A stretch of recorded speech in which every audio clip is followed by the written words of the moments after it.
चलिए नमस्कार दोस्तों। तो स्टार्ट करते हैं। अब देखिए, फिर से बचा हुआ जो नदी का पार्ट है, भारत की नदी, उसको देखते हैं। अगर आप लोग पहले वाला वीडियो नहीं देखे हैं भारत के नदी, या उससे पहले भारत के पर्वतमाला, भारत के पर्वतीय पठार सब अगर नहीं देखे हैं तो वो वीडियो प्लेलिस्ट बना हुआ है, जाकर के देख सकते हैं। और चैनल पर नए हैं तो चैनल को ज़रूर सब्सक्राइब कर लीजिए, ताकि इसी तरह का वीडियो आप लोगों को देखने को मिलता रहे। चलिए पहला क्वेश्चन स्टार्ट करते हैं। पहला क्वेश्चन देखिए क्या कर रहा है कि भारत में सबसे ऊंची ज्वारीय ज्वार भित्ति वाली कौन सी नदी है। भारत में सबसे ऊंची ज्वारीय ज्वार भित्ति वाली नदी कौन सी है? तो इसका राइट आंसर क्या हो जाएगा? हुगली हो जाएगा। बेतवा नदी मिलती है, बेतवा नदी किस किससे मिलती है? गंगा से, यमुना से, ब्रह्मपुत्रा से या सोन से? तो बेतवा नदी आपको इसका राइट आंसर क्या हो जाएगा? बी नंबर, यमुना से मिलती है। बेतवा नदी किससे मिलती है? यमुना से मिलती है।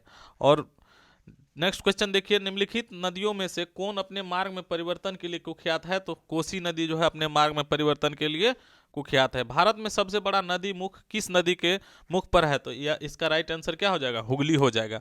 नेक्स्ट क्वेश्चन देखते हैं। नेक्स्ट क्वेश्चन क्या कह रहा है कि निम्नलिखित में से किस नदी का उद्गम मध्य प्रदेश से होता है? मध्य प्रदेश से किस नदी का उद्गम होता है? तो इसका जो राइट आंसर हो जाएगा, मध्य प्रदेश से ब्रह्मपुत्र है, गंगा है, सिंधु है, गोदावरी है। तो देखिए नहीं नहीं नहीं, मध्य प्रदेश वाला है ना ये, तीसरा का ऑप्शन 81 का हम पढ़ दिया। 80 के क्या है? निम्नलिखित में से किस नदी का उद्गम मध्य प्रदेश से होता है? तो महानदी है, ताप्ती है, कृष्णा है, गोदावरी है। तो ताप्ती मध्य प्रदेश से किसका हो जाएगा? ताप्ती हो जाएगा। तो 80 नंबर का राइट आंसर क्या हो जाएगा? 80 का राइट आंसर क्या हो जाएगा? बी नंबर हो जाएगा, ताप्ती। इसी को कहते हैं तापी नदी लिखा हुआ। निम्नलिखित में से कौन सी नदी हिमालय अपवाह तंत्र का हिस्सा नहीं है? गोदावरी है, सिंधु है, ब्रह्मपुत्र है, गंगा है। तो देखिए, सिंधु, ब्रह्मपुत्र, गंगा ये सब नदी जो है हिमालय क्षेत्र से निकलती है। कि गंगोत्री हिमनद से ब्रह्मपुत्रा और सिंधु ये सब किस जगह से निकलती है? तो तिब्बत के मानसरोवर झील के आसपास से निकलती है। गोदावरी नदी कहाँ? साउथ में है गोदावरी नदी, या महाराष्ट्र के तरफ से है। तो गोदावरी तो होगा नहीं, ये साउथ वाला बात हो गया। और यहाँ हिमालय तो ऊपर में है, ऊपर वाला हिस्सा में। तो निम्नलिखित में से, चलिए नेक्स्ट क्वेश्चन देखिए, निम्नलिखित में से कौन सी नदी अंततः अरब सागर में गिर जाती है? तो जो नदी पश्चिम की ओर बहती है थोड़ा सा, वो क्या हो जाती है? अरब सागर में गिरती है। तो नर्मदा नदी जो है पश्चिम की ओर बहती है, यही हो जाएगा इसका राइट आंसर। गंगा यमुना, गंगा से तो यमुना आकर के इलाहाबाद में मिल जाती है। गंगा और यमुना का संगम कहाँ होता है? इलाहाबाद में, जिसको क्या कहते हैं? अभी अभी प्रयागराज कहते हैं। इसको क्या कहते हैं? प्रयागराज संगम। गंगा, यमुना और सरस्वती तीनों का मिलन होता है। लेकिन यमुना का पानी आपको पूरा काला दिखेगा वहाँ पे, और गंगा का पानी एकदम फ्रेश दिखता है। हम गए हुए हैं इस जगह पे, बहुत अच्छा लगता है देखने में। दोनों पानी अगर मिलता है ना तो देखने में अच्छा लगता है, बट सरस्वती विलुप्त हो चुकी है अभी। ठीक है।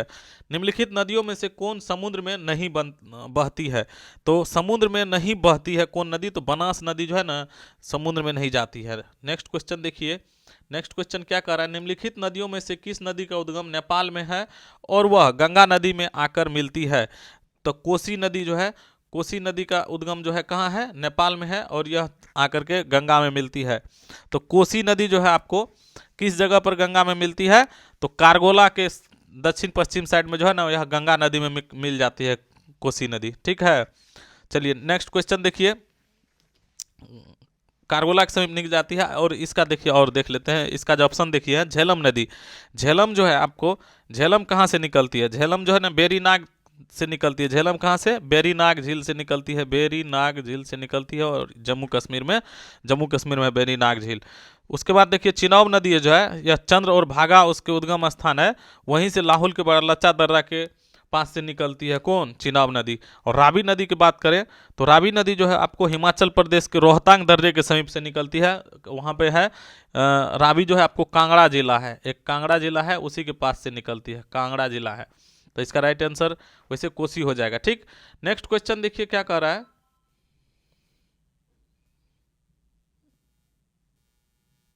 नेक्स्ट क्वेश्चन देखिए इसका क्या कह रहा है। निम्नलिखित में कौन सी मध्य प्रदेश में अमरकंटक पहाड़ियों से निकलती है? तो कौन सी नदी जो है ना अमरकंटक में, अमरकंटक जो है ना, अमरकंटक पहाड़ियों से निकलती है। तो नर्मदा नदी जो है ना अमरकंटक से, एक तो नर्मदा दूसरा सोन, नर्मदा निकलती है पश्चिम की तरफ इधर और अमरकंटक की पहाड़ी से, और सोन निकलती है ऊपर की तरफ, उत्तर की तरफ निकलती है। भारत में यरलुंग जंगबो नदी के को किस नाम से जाना जाता है? तो ब्रह्मपुत्रा को जो है ना ब्रह्मपुत्र के नाम से भारत में जानते हैं, यरलुंग जंगबो नदी को, ठीक, ब्रह्मपुत्र को। और ब्रह्मपुत्र को जो है ना तिब्बत में सांगपू कहते हैं, ब्रह्मपुत्र को ही तिब्बत में क्या कहते हैं? इसको तिब्बत में जो है ना तिब्बत में सांगपू कहते हैं। क्या कहते हैं? सांगपू कहते हैं तिब्बत में, ठीक। और इसी नदी को अरुणाचल प्रदेश में क्या कहते हैं? इसको अरुणाचल प्रदेश में इसको दिहांग के नाम से जाना जाता है। किस नाम से जानते हैं? दिहांग के नाम से जानते हैं। तो याद रखिएगा, अरुणाचल प्रदेश में दिहांग और तिब्बत में सांगपू, याद रखना है ये। चलिए, इसका राइट आंसर क्या था? ब्रह्मपुत्र। नेक्स्ट क्वेश्चन देखिए, नेक्स्ट क्वेश्चन क्या कर रहा है कि निम्नलिखित में से कौन सी नदियां बंगाल की खाड़ी में गिरती है? कौन सी नदी है बंगाल की खाड़ी में? गंगा भी गिरती है, ब्रह्मपुत्र है, गोदावरी है, महानदी है, कृष्णा है, कावेरी है, लूनी, नर्मदा और ताप्ती। ये तो नहीं होगा, लूनी विलुप्त हो जाती है, नर्मदा ताप्ती ये जो है पश्चिम की ओर जाती है, अरब सागर में गिरती है, तो ये ऑप्शन नहीं होगा। तो दोनों ऑप्शन यहाँ क्या है? महानदी भी गिरती है, कृष्णा, कावेरी, गंगा, ब्रह्मपुत्रा, गोदावरी, सब क्या हो जाएगा? दोनों सही हो जाएगा, ए और बी दोनों सही हो जाएगा। मूसी तथा भीमा डैश नदी की सहायक नदियां हैं। तो मूसी और भीमा जो है कृष्णा नदी की सहायक नदियां हैं। मूसी और भीमा किसकी सहायक नदियां हैं? कृष्णा। नेक्स्ट क्वेश्चन देखते हैं, क्या कर रहा है कि भारत की निम्नलिखित नदियों में से किसे जैविक मरुस्थल कहा जाता है? तो जैविक मरुस्थल कहते हैं दामोदर को कहते हैं। किसको? दामोदर को कहते हैं। गंगा नदी का उद्गम गंगोत्री ग्लेशियर से होता है। यह कहाँ जाकर के समाप्त हो जाती है? गंगोत्री ग्लेशियर से उद्गम होता है और यह समाप्त जो हो जाती है आपको बंगाल की खाड़ी में। कहाँ होती है? बंगाल की खाड़ी में समाप्त हो जाती है। तो इसका राइट आंसर क्या हो जाएगा? बंगाल की खाड़ी हो जाएगा। नेक्स्ट क्वेश्चन देखिए, निम्न में से कौन सी नदी यमुना नदी में नहीं मिलती है? तो यमुना नदी में नहीं मिलती है। तो सोन नदी आपको कहाँ मिलती है? सोन नदी जो है पटना के समीप गंगा में मिलती है। तो सोन नदी कहाँ मिलती है? गंगा में मिलती है। तो इसका राइट आंसर क्या हो जाएगा? सोन नहीं मिलती है वाला बात है। नेक्स्ट क्वेश्चन देखिए, अलकनंदा के साथ वह नदी कौन सी है जिसके संगम पर रुद्रप्रयाग स्थित है? रुद्रप्रयाग की बात हो रही है। अगर रुद्रप्रयाग की बात है तो अलकनंदा और मंदाकिनी दोनों का मिलन स्थल क्या होता है? रुद्रप्रयाग के नाम से जाना जाता है। फिर अलकनंदा और अगर भागीरथी मिलता है, ये दोनों नदी के मिलन से क्या होता है? ये दोनों अगर नदी मिलता है अलकनंदा और भागीरथी, तो देवप्रयाग कहलाता है वो जगह। क्या कहलाता है? देवप्रयाग कहलाता है, ठीक है। और इससे क्वेश्चन पूछा जाता है कि विष्णु नदी अगर मिलती है, विष्णु गंगा अगर मिलती है तो उसको विष्णु प्रयाग कहते हैं, ठीक है। और अलकनंदा और पिंडार नदी अगर मिलता है तो उसको क्या कहते हैं? रुद्र प्रयाग कहते हैं। अलकनंदा और पिंडार नदी अगर मिलता है तो उसे रुद्र प्रयाग। इसमें अगर पिंडार नदी मिल जाती है तो उसे क्या कहते हैं? रुद्र प्रयाग कहते हैं। याद रखिएगा, ये भी क्वेश्चन बार बार पूछा जाता है। पिंडार नदी अगर मिलती है तो क्या कहते हैं उसको? रुद्र प्रयाग कहते हैं, ठीक। चलिए नेक्स्ट क्वेश्चन देखते हैं। नेक्स्ट क्वेश्चन क्या कर रहा है कि निम्नलिखित नदियों में से किसका सर्वाधिक बड़ा जल ग्रहण क्षेत्र था? नर्मदा का है या गोदावरी का है या महानदी का है या कृष्णा का? तो सबसे बड़ा जल ग्रहण क्षेत्र किसका है? गोदावरी का है, ऑप्शन विशेष पे। और निम्नलिखित में से कौन सी एक नदी कावेरी नदी की सहायक नदी नहीं है? तो कावेरी की सहायक नदी नहीं, इंद्रावती जो है ना, इंद्रावती एक तो कोसी की सहायक नदी है इंद्रावती, और एक जो है ना यह आपको गोदावरी, मेरे ख्याल से, चलिए देखते हैं। हाँ ठीक है, गोदावरी का भी सहायक नदी है। यह नदी जो है आपको किसका सहायक नदी है? गोदावरी का, बिल्कुल सही है। कोसी और गोदावरी दोनों हो जाएगा। इंद्रावती। चलिए यहाँ देखते हैं। यहाँ देखिए, नदियों तथा सहायक नदियों के निम्नलिखित में से कौन सा युग्म सही सुमेलित है? नदियों तथा सहायक नदियों का जो युग्म दिया गया है कौन सुमेलित है? तो गोदावरी इंद्रावती सही है, गोदावरी इंद्रावती से संबंधित है। गंगा पेनगंगा है, तो पेनगंगा आपको किस नदी से हो जाएगा? गोदावरी नदी से हो जाएगा। पेनगंगा और एक नदी है वेनगंगा। पेनगंगा वेनगंगा किससे संबंधित है? तो ये गंगा नहीं होगा, इसका क्या हो जाएगा? गोदावरी हो जाएगा, गोदावरी हो जाएगा। तो राइट आंसर इसका क्या हो जाएगा? यही हो जाएगा इसका राइट आंसर, क्योंकि युग्म सही सुमेलित नहीं है कह रहा है, नहीं है। तो नहीं है कौन? यही नहीं है, लूनी सुकरी, ठीक है। गोदावरी इंद्रावती कृष्णा के भीमा की सहायक नदी, ठीक है। निम्नलिखित में से कौन सी सिंधु की सहायक नदी नहीं है? तो सिंधु की सहायक नदी सिंधु नदी की सहायक नदी नहीं है। अच्छा, इसमें से कौन सा जो है ना सिंधु की सहायक नदी नहीं है? तो ब्यास तो है, ये है, रावी है, ये है, चिनाब है, ये है। तो इसका राइट आंसर क्या हो जाएगा? तभी हो जाएगा राइट आंसर। सतलज नदी का उद्गम है। सतलज नदी का उद्गम कहाँ होता है? भारत में, पाकिस्तान में, चीन में, या इनमें से कोई नहीं? तो सतलज नदी का आपको पता होना चाहिए, इनमें से कोई नहीं। क्यों होगा? क्योंकि इसका जो उद्गम होता है तिब्बत में होता है। कहाँ होता है? तिब्बत में होता है। तिब्बत के मानसरोवर झील के पास से होता है। मानसरोवर झील के पास, मानसरोवर झील से होता है। तो इसका राइट आंसर हो जाएगा तिब्बत के मानसरोवर झील, डी नंबर हो जाएगा। इनमें से कोई नहीं। निम्नलिखित में से कौन सा कथन सत्य नहीं है? महानदी का उद्गम छत्तीसगढ़ में होता है, बिल्कुल सही बात है। गोदावरी का उद्गम महाराष्ट्र में होता है, सही बात है। कावेरी का उद्गम आंध्र प्रदेश में, जी नहीं। कावेरी का उद्गम कहाँ होता है? कावेरी का उद्गम आपको होता है कर्नाटक में। क से कावेरी है, क से कर्नाटक, तो कावेरी का हो जाता है कर्नाटक। और ताप्ती का उद्गम मध्य प्रदेश, तो ये भी सही है। तो कौन सा कथन सही नहीं है? तो इसका सी नंबर हो जाएगा, क्योंकि कावेरी का जो होता है कहाँ होता है? कर्नाटक में होता है। चलिए नेक्स्ट क्वेश्चन की ओर चलते हैं। कर्नाटक में कहाँ? कुर्ग जिला से होता है और ब्रह्मगिरी पहाड़ी से होता है। चलिए नेक्स्ट क्वेश्चन देखते हैं। सिंधु नदी का उद्गम होता है कहाँ से? हिंदू कुश पर्वतमाला से, या हिमालय पर्वतमाला से, या कैलाश पर्वतमाला से, या काराकोरम पर्वतमाला से? तो सिंधु नदी का जो उद्गम होता है आपको कैलाश पर्वतमाला से। कहाँ से होता है? कैलाश पर्वतमाला से होता है सिंधु नदी का उद्गम। ठीक, नेक्स्ट क्वेश्चन देखते हैं। निम्न में से कौन सी नदी मध्य प्रदेश से निकलती है और खंभात की खाड़ी में गिरती है? कौन नदी जो है मध्य प्रदेश से निकल करके खंभात की खाड़ी में गिरती है? तो आपको इसमें लूनी तो विलुप्त हो जाती है, पार्वती नदी, जवाई नदी होगा नहीं, माही नदी। माही नदी आपको हो जाएगा, इसका राइट आंसर क्या हो जाएगा? माही नदी। माही नदी आपको कहाँ से निकलती है? तो धार जिला मध्य प्रदेश के जगह से मेहद झील के आसपास से निकलती है। अमझोरा में है मेहद झील, वहीं से धार जिला मध्य प्रदेश से निकलती है। माही नदी कहाँ से निकलती है? मध्य प्रदेश से निकलती है। धार जिला है, और जगह क्या है? धार जिला में कहाँ है? मध्य प्रदेश, एमपी हो जाएगा इसका। मध्य प्रदेश से निकलती है और खंभात की खाड़ी में गिरती है। और गिरती कहाँ पे है? तो खंभात की खाड़ी में माही नदी गिर जाती है। और इस पर जो एक बांध बनाया गया माही नदी पे, कौन बांध बनाया गया है? तो बजाज सागर बांध बनाया गया है, जो कि, और यह नदी, यही नदी जो है ना आपको, माही नदी ही क्या करती है? कर्क रेखा को 2 बार काटती है। माही नदी कर्क रेखा को 2 बार काटती है। कर्क रेखा को 2 बार काटती है, ये क्वेश्चन बहुत पूछा जाता है। कर्क रेखा को, और कर्क रेखा को 2 बार ये काटती है। और मकर रेखा को कौन काटती है? तो लिम्पोपो नदी काटती है मकर रेखा को, याद रखिएगा। भागीरथी नदी निकलती है गंगोत्री हिमनद से, गोमुख से, मानसरोवर से, तपोवन से। तो गोमुख से निकलती है। भागीरथी नदी कहाँ से निकलती है? गोमुख से निकलती है। गंगा और ब्रह्मपुत्रा के संयुक्त जलधारा किस नाम से जानी जाती है? तो मेघना के नाम से जानी जाती है, गंगा और ब्रह्मपुत्रा की संयुक्त जलधारा। निम्नलिखित में से कौन सी नदी चंबल में नहीं मिलती है? तो चंबल में नहीं मिलती है क्षिप्रा नदी है, काली सिंध है, बेतवा है, पार्वती है। तो इसमें इसका जो राइट आंसर हो जाएगा कौन हो जाएगा? 103 का क्या हो जाएगा? सी नंबर हो जाएगा, बेतवा नदी। बेतवा नदी जो है ना चंबल में नहीं मिलती है। निम्नलिखित में से कौन सी नदी चंबल में नहीं मिलती है? ये तो चंबल में नहीं मिलती है, तो कौन सा नदी हो जाएगा? बेतवा नदी हो जाएगा, आपको चंबल में नहीं मिलती है। नेक्स्ट क्वेश्चन चलिए देखते हैं। नेक्स्ट क्वेश्चन क्या है? निम्नलिखित नदियों में से किसको दक्षिण, बेतवा नदी इसका राइट आंसर, 1 मिनट, हाँ ठीक है। और निम्नलिखित नदियों में से किसको दक्षिण भारत की गंगा कहा जाता है? दक्षिण भारत की गंगा किसको कहा जाता है? कावेरी को कहा जाता है दक्षिण भारत की गंगा। लेकिन अगर दक्षिणी गंगा रहे, क्या रहे लिखा हुआ? दक्षिणी गंगा या विरिध गंगा, दक्षिणी गंगा या विरिध गंगा लिखे रहे, या विरिध गंगा, तो इसका राइट आंसर क्या हो जाएगा? इसका राइट आंसर हो जाएगा तब गोदावरी। दक्षिणी गंगा या विरिध गंगा रहे तो गोदावरी, और अगर ऐसे दक्षिण की गंगा रहे, दक्षिण भारत की गंगा है, दक्षिण की गंगा जिसको कहते हैं, तो वो कावेरी हो जाएगा। भारत की गंडक नामक नदी को नेपाल में किस नाम से जाना जाता है? भारत की गंडक नामक नदी को जो है ना नेपाल में किस नाम से जाना जाता है?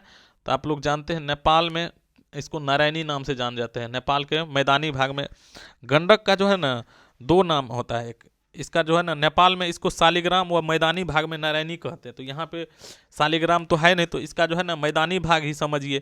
तो गंडक को जो है ना मैदानी भाग में क्या कहते हैं? नारायणी कहते हैं मैदानी भाग में। ठीक, गंडक के बारे में अगर पूछा जाए, नेपाल में जो है इसको शालिग्राम भी कहते हैं। नेपाल में ही इसको क्या कहते हैं? एक और नाम है इसका शालिग्राम। क्या है? शालिग्राम, ये भी याद रखिएगा।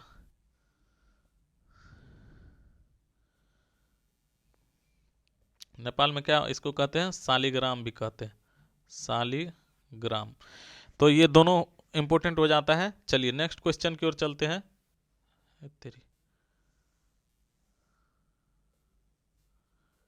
कहाँ चल गया क्वेश्चन, यहाँ है। चलिए नेक्स्ट क्वेश्चन की ओर आइए। निम्नलिखित में से कौन सी जो है ना पूर्व दिशा में बहने वाली नदी है, कौन सी नदी जो है पूर्व दिशा में बहती है। इसको मिटा देते हैं, थोड़ा सा फ्रेश कर लेते हैं। निम्नलिखित में से कौन सी नदी पूर्व दिशा में बहने वाली नदी है, तो ब्रह्मणी है, साबरमती है, शरावती है, माही है।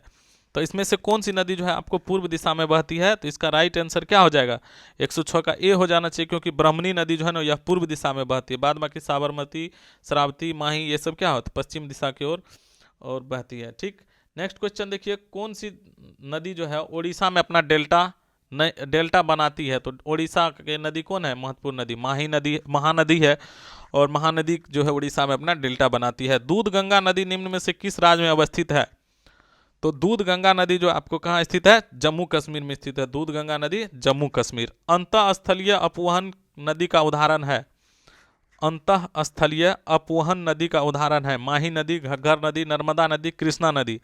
तो 109 नंबर का जो राइट आंसर हो जाएगा क्या हो जाएगा, 109 नंबर का राइट आंसर बी हो जाएगा, घग्गर नदी अंतःस्थलीय अपवहन नदी का उदाहरण है। अंतःस्थलीय अपवहन नदी का उदाहरण कौन है, घग्गर।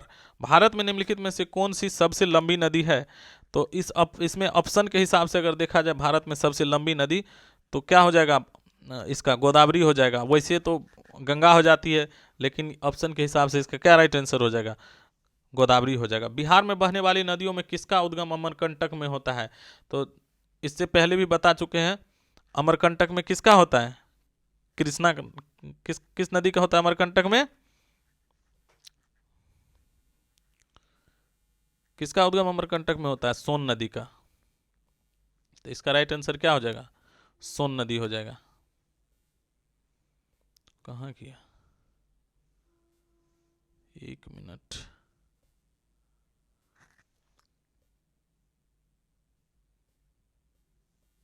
हाँ इसका क्या हो जाएगा, सोन नदी। बिहार में बहने वाली नदियों में किसका उद्गम अमरकंटक में होता है, तो सोन नदी हो जाएगा इसका। चलिए राइट आंसर। नेक्स्ट क्वेश्चन देखिए, नेक्स्ट क्वेश्चन क्या कर रहा है, कितना नंबर है, 112। निम्न में से कौन सी नदी विंध्य सतपुड़ा पर्वत श्रेणियों के बीच में बहती है, तो विंध्य और सतपुड़ा पर्वत को बीचों बीच जो काटती है, तो ये नदी है नर्मदा नदी, जो कि दक्षिण भारत में जो है ना इसको दो भाग में बीचों बीच में बहती है। नर्मदा नदी मध्य प्रदेश के वाला हिस्से में बहते हैं, इससे थोड़ा सा ऊपर वाला हिस्सा में कह सकते हैं, यहाँ पे कह सकते हैं इसको क्या, ऊपर वाला हिस्सा में इस जगह पे बहती है कौन नदी, नर्मदा नदी, जो कि विंध्य और सतपुड़ा पर्वत को दो भागों में बांटती है। चलिए नेक्स्ट क्वेश्चन देखिए, नेक्स्ट क्वेश्चन क्या कह रहा है कि निम्नलिखित में से कौन सा एक पश्चिम की ओर बहने वाली नदियों का उनके नदी बेसिन के घटते आकार के आधार पर सही अनुक्रम है। नदी बेसिन जिसका बड़ा है और उससे कम है, उससे कम है, उससे कम है, इस हिसाब से है। तो इसका 113 का जो आंसर हो जाएगा आपको, सबसे नीचे सबसे बड़ा हो गया नर्मदा, बढ़ते सही अनुक्रम घटते आकार में है, उससे छोटा हो गया ताप्ती, माही, और उसके बाद साबरमती। तो इसका राइट आंसर क्या हो जाएगा, डी नंबर हो जाएगा। भारत और नेपाल के मध्य कौन सी नदी सीमा बनाती है, तो भारत और नेपाल के मध्य कौन सी नदी सीमा बनाती है, सरयू है, रामगंगा है, काली है और पिंडार नदी है। तो भारत और नेपाल के बीच जो सीमा बनाती है वह काली नदी है। कौन नदी है, काली नदी हो जाएगा इसका राइट आंसर क्या, सी नंबर। निम्न में से कौन सा कथन भारतीय नदियों के विषय में सत्य नहीं है, हिमालय नदियां सदाबहार है, बिल्कुल सही बात है। प्रायद्वीपीय नदियां मौसमी होती है, ये भी सही बात है। हिमालय नदियां बहुत छोटे डेल्टा का गठन करती है, ये बात बिल्कुल गलत है। हिमालय नदियां आपको जैसे कि देखिए गंगा और ब्रह्मपुत्रा विश्व का सबसे बड़ा डेल्टा बनाती है, गंगा और ब्रह्मपुत्रा, जो कि सुंदरवन का डेल्टा बनाती है। कौन सा, सुंदरवन का डेल्टा, जो कि विश्व का सबसे बड़ा डेल्टा बनाती है। तो छोटा कहाँ से हो गया, यहाँ बहुत छोटा डेल्टा का गठन का बात होती है। यही क्वेश्चन क्या हो जाएगा, गलत हो जाएगा। इसका आंसर सही हो जाएगा, सी नंबर सही आंसर हो जाएगा। देखिए अब प्रायद्वीपीय नदियों में पानी की मात्रा कम होती है, ये भी बात सही है। प्रायद्वीपीय नदियाँ मौसमी होती है और वहाँ पे पानी की मात्रा कम होती है।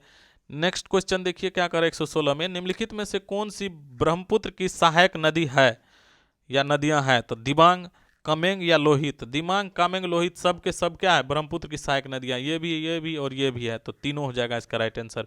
कालिंदी नदी का दूसरा नाम है, कालिंदी नदी आपको यमुना नदी को कहते हैं। किसको कहते हैं, यमुना नदी को। केन नदी निम्नलिखित में किसकी सहायक नदी है, तो केन, बेतवा, चंबल ये सब किसकी सहायक नदी है, यमुना की सहायक नदी है, तो केन हो जाएगा यमुना।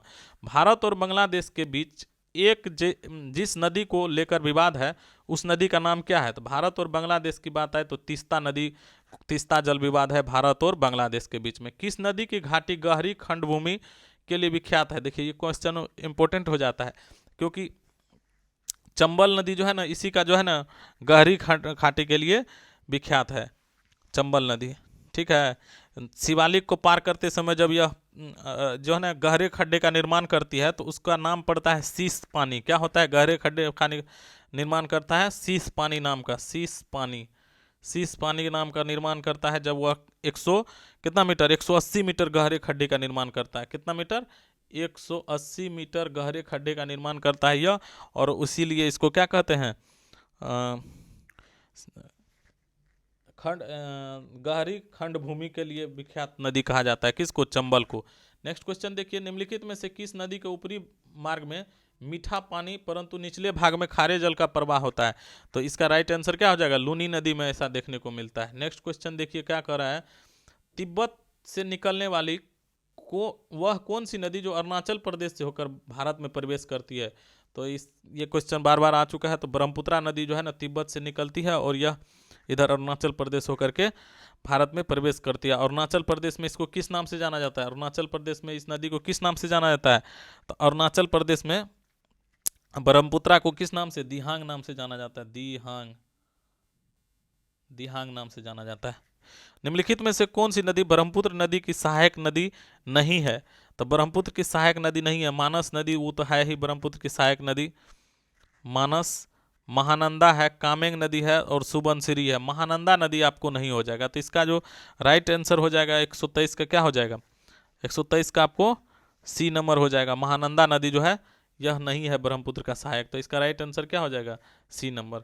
व्यास नदी जो हिमाचल और पंजाब से होकर बहती है किस नदी से मिलती है, तो व्यास नदी जो है हिमाचल और पंजाब से होकर बहती हुई किस नदी में आकर के मिलती है, तो व्यास नदी आपको मिल जाती है कहाँ पे, चिनाब नदी या सतलज नदी या सिंधु नदी, तो इसका जो राइट आंसर हो जाएगा सिंधु नदी नहीं, सतलज नदी हो जाएगा, क्योंकि सतलज जो है आपको कहाँ से निकलती है, सतलज नदी जो निकलती है वह मानसरोवर झील के पास से निकलती है, और व्यास नदी में जाकर के यह हरिकेपतन के समीप सिंधु नदी जो है व्यास नदी है ना, अच्छा व्यास नदी के बारे में पूछ रहा है, तो व्यास नदी आपको कहाँ, वो भी हरिके में मिलता है, कपूरथला में जाकर के सतलज नदी से मिल जाता है।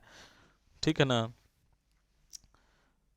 चलिए नेक्स्ट क्वेश्चन देखते हैं कि सतलज नदी किस दर्रे से होकर भारत में प्रवेश करती है। सतलज नदी जो है हिमाचल प्रदेश से आती है, तो सिपकिला दर्रा से होते हुए भारत में प्रवेश करती है। नेक्स्ट क्वेश्चन देखिए, पूर्वोत्तर भारत से निकलने वाली सबसे लंबी नदी सुरमा निम्नलिखित में से किस देश में बहती है, तो सबसे लंबी नदी सुरमा जो है ना बांग्लादेश में बहती है। क्या हो जाएगा इसका राइट आंसर, बांग्लादेश। ताप्ती नदी निम्नलिखित से किस राज्य में प्रभावित नहीं होती है, ताप्ती नदी जो है आपको गुजरात है, राजस्थान है, मध्य प्रदेश है, महाराष्ट्र है, तो ताप्ती नदी कहाँ प्रभावित नहीं होती है, तो कहाँ प्रवाहित नहीं होती है, तो इसका जो राइट आंसर हो जाएगा राजस्थान तरफ नहीं जाती है ताप्ती नदी।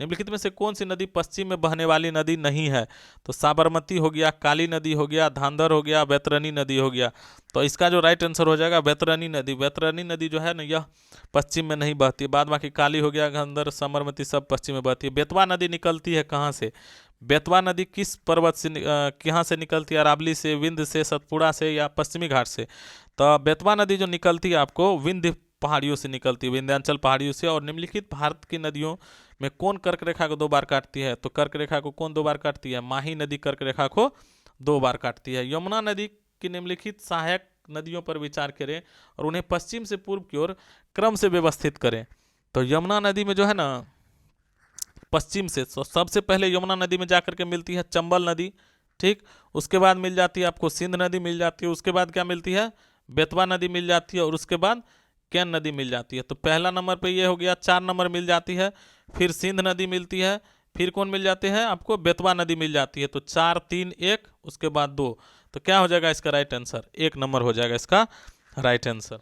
तो चलिए, भारत की नदियों से जितने भी क्वेश्चन पूछे गए हैं एग्जाम में, देख लीजिए, जितने भी एग्जाम में पूछे गए क्वेश्चन यही सब इसमें है। एसएससी 2020 में, एनडीए 2021 में जो भी क्वेश्चन एग्जाम में पूछे गए हैं वो सब इसमें रहता है। और जो पूछने वाले होते हैं इसी सब में से क्वेश्चन बनता ही है। क्वेश्चन कोई बाहर से ऊपर से आता नहीं बन के, तो क्वेश्चन बुक से ही रहता है, बुक्स को ही पढ़ना है।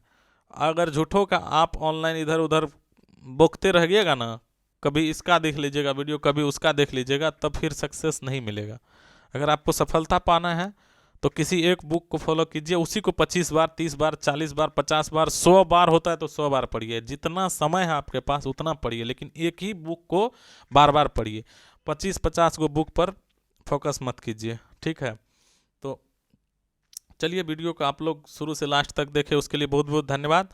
और अगर आप लोग चैनल पर नए हैं तो चैनल को सब्सक्राइब कर लीजिएगा और अपने दोस्तों के साथ शेयर करना ना भूलें, ताकि इससे और अच्छा अच्छा सेशन आपको देखने को मिलता रहे। चलिए, धन्यवाद।